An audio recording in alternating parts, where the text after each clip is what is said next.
Greetings, ladies and metal gents, and welcome to the latest edition of Tales from Outer Space, where I take stories from across the internet and read them for your entertainment. This particular story is called Don't Believe the Network, written by Shane Bartson.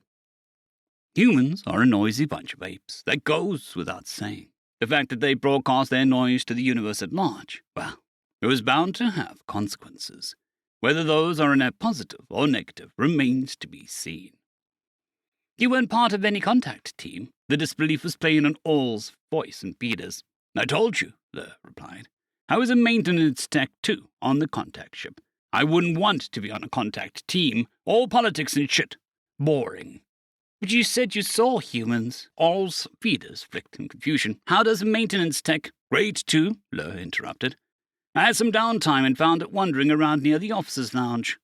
But it looked like Lur's feeders pulling close. Disgusting. It was walking around with one of those things between its legs. It wasn't covered up? No. And it was big, too. The thing? No. That was in the archives. The human. It was as tall as the two of me. I thought, All said, they were more like our size or smaller. This one was huge. Lur waved off the less interesting part of the encounter. But it looked at me and said, advantageous day start. Plain as if it was hatched in my home creche. How did it know our language? When the universe begins decoding their language and translating the human network, the academia shared all that back to the human network. Lur's feeders waved in annoyance. Academia always makes things more dangerous for the military. But why was it wandering around unguarded? I don't know. I didn't ask. I was more interested in learning everything I could from it. Like what? You know those artificial intelligence things they have? I had to know how those work. And this one knew? Lur's feeders flicked in an affirmative motion. It said that's common knowledge, something they call a machinical jerk. All's feelers again flicked in confusion. Beyond that, a slight tilt to the head segment got Lur talking again.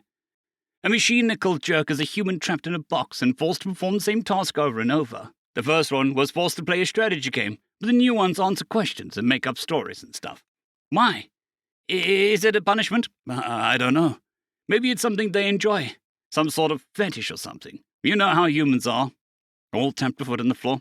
I still want to know why it was uncovered. Well, I got around to asking. I wish I hadn't.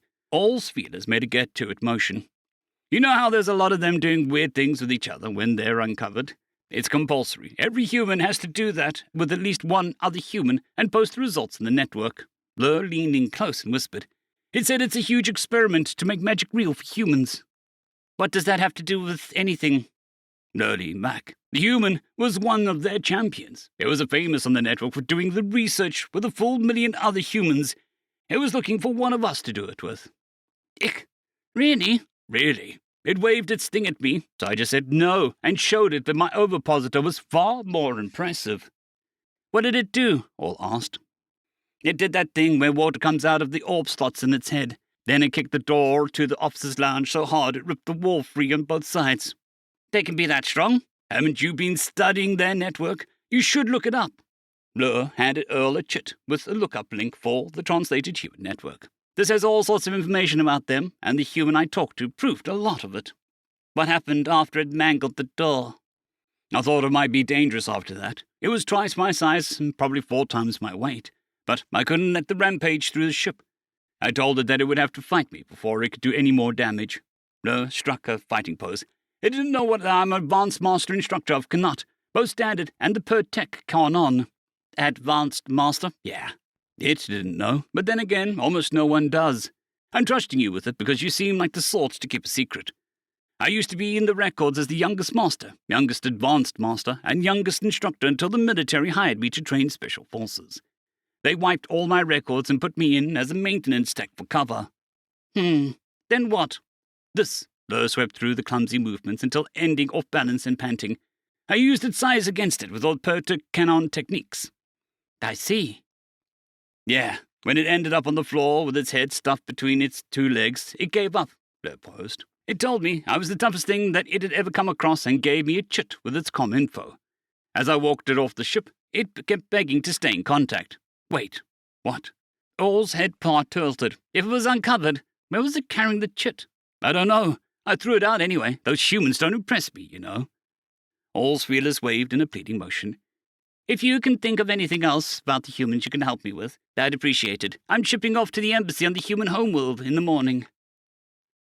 I don't know enough about human politics to be much help. Lur made a non-committal gesture, then said, check that network resource I gave you, and left.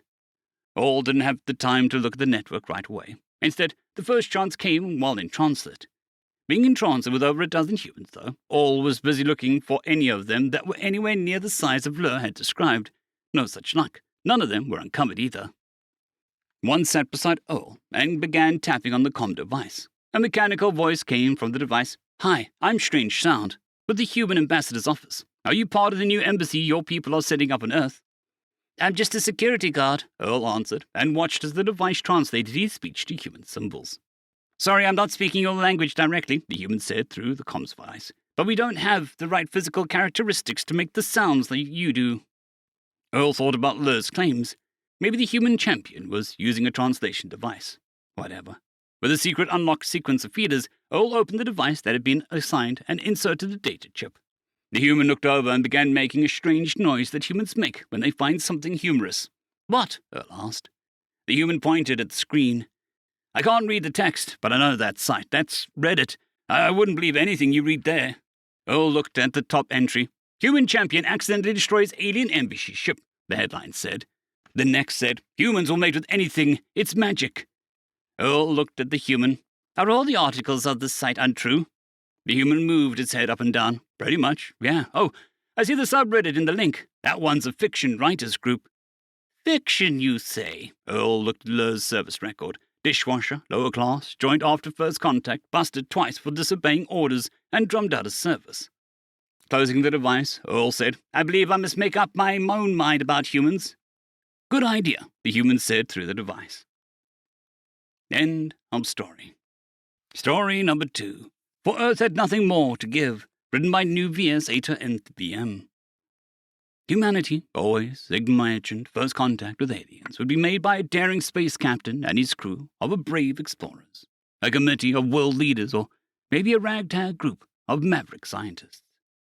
Having the aliens sit down with a bunch of TV executives and movie producers was not in anyone's bingo card. The meeting reached an impasse. An eerie silence set over the conference room. Finally, the 3-meter space armadillo with more spikes than armadillos slammed his fist into the table. No more excuses. No more mercy. Either Stragnor, Scourge of the Galaxy, gets more on your turn, or this planet will suffer. Zilkit, the amorphous slime of the sharp-fanged circle for mouths proclaimed, Annie, soon too old to be sexualized. Where's a Community movie? The indescribable space horror of endless eyes and tentacles let its thoughts be known around the table. We already are at Space King 6. When will Henry Cavill appear? The Amazon executive tried to look. Sir, you are aware that Warhammer 40k and Space King are totally legally distinct franchises, aren't you? What? And what happened to Cavill's 40k? After intense debate and meticulous study, our scientists concluded Henry Cavill is cursed. Unacceptable, said the intestine disentangler. He's not Superman, he's not Gerald of Rivia, he's not Adeptus Astartes. Why would humans bioengineer the pinnacle of masculine perfection if you won't do anything with it? We are aware we made some poor decisions in the past. Stragner, Scourge of the Galaxy, interrupted. Listen up, you meat blobs. You want to get your act together. It's not protocol for galactic community to contact a civilization before they achieve interstellar flight. But you forced our hand. We were very patient when HBO cancelled Rome, when Game of Thrones ended in disappointment. The unspeakable made to Star Wars and Star Trek. The Pacific Rim sequel. Alien and human alike proclaimed in unison. The teeth blob took their task of defending the sanctity of the table. That whose name is unpronounceable, you know the laws of the universe. We will have no blasphemy at this table. There is no sequel to Del Toro's giant robot movie, and there never was. I'm sorry. I'm doing my best to behave properly. But can you see I'm at my limit? All the universes are. You humans need to understand that we here present at the moderate faction, only by the greatest of efforts could we convince the rest of the galaxy to hold off their blasters, and let us try talking to you first. Stragnor, Scourge of the Galaxy, vented. We're no stranger to cliffhangers. We all watched when Riker said, Mr. Wolf, fire, when Marty read the letter Doc Brown sent him from the past. But we can't wait years to know if there is even a next season of our shows. The Netflix executive tried to justify himself. You must understand, production is very expensive. Audience attention is fickle and, not to be too picky, but technically all of your extraterrestrials have been pirating our content. Thought, not content, insolent humans. But be that as it may, say we provide you with abundant resources. Would you bring back Inside Job? We're not speaking terms with Shun Takyachi. Can I interest you in a sequel to Damsel or Electric State? Silence fell once again over the table. The eyes of the room rested upon the Netflix executive, no longer containing itself. The one of an unpronounceable name declared, I am going to erase humans from space-time. No! The aliens yelled, trying to contain the unimaginable mass of eyes and tentacles. Think of the Friends reruns, Zolkupta bleated. I don't want to live in a universe where alchemy of souls never existed, Stragnor, Scourge of the Galaxy cried. The Disney executive tried to disarm the situation. Hey, it's not all bad. Live-action Finding Nemo is coming out this summer. The aliens stared at each other. Zulkpar spoke first. I am going to pull this guy's intestines out. Stragnor, break their bones. Unpronounceable. Make sure there is lost moments. Lost for eternity. Earth was conquered, its population enslaved. Japanese animators were subjected to gruesome shifts of 6.5 hours per day. American writers forced to live with $240,000 a year. Korean actors subjected to intensive plastic surgery, sometimes twice. Humanity would never rise up against their alien overlords. The Indians, meanwhile, shrugged all the fuzz off and kept on dancing.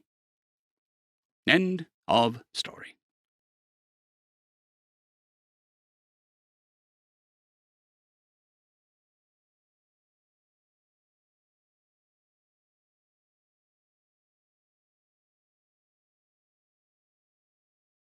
I'd greatly like to thank our Tier 5 channel members, Caspar Arnholtz, John Creighton, Manatharia, 050, Dragzoon WRE, and Elijah Silvercross. Thank you very much.